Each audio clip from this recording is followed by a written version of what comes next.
بسم اللہ الرحمن الرحیم۔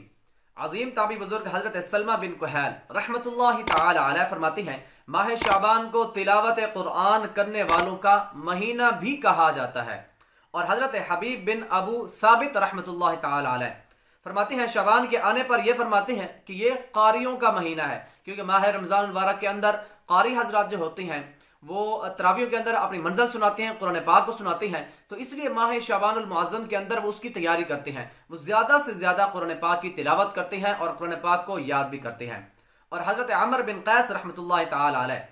ماہ شعبان المعظم کی آمد پر وہ اپنی دکان بند کر دیتے اور تلاوت قرآن کریم کے لیے فارغ ہو جاتے اور ہر وقت زیادہ سے زیادہ قرآن کریم کی تلاوت بھی فرماتے۔ ہمارے پیارے اسلام بھائیو، ہمارے بزرگان دین رحمہ اللہ تعالی علیہم اجمعین تو اس مبارک مہینے کو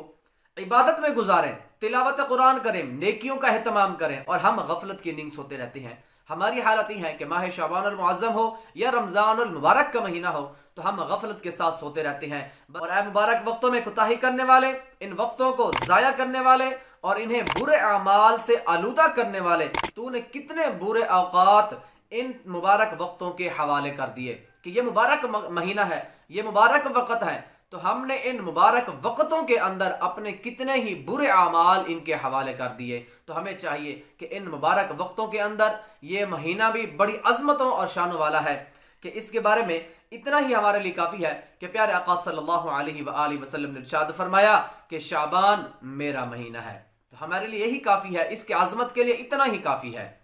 کہ رجب چلا گیا تو نے اس میں کوئی نیکی نہیں کی،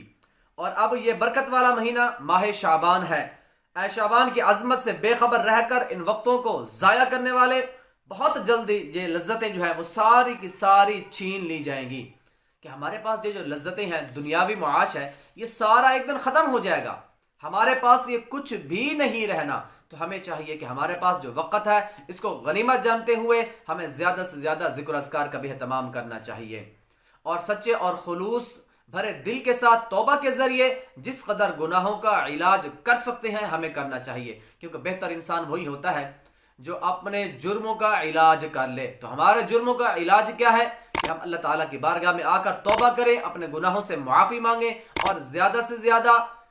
ذکر و اذکار کریں، اور نبی علیہ الصلوۃ والسلام کی ذات اقدس پر درود و سلام بھی بھیجیں۔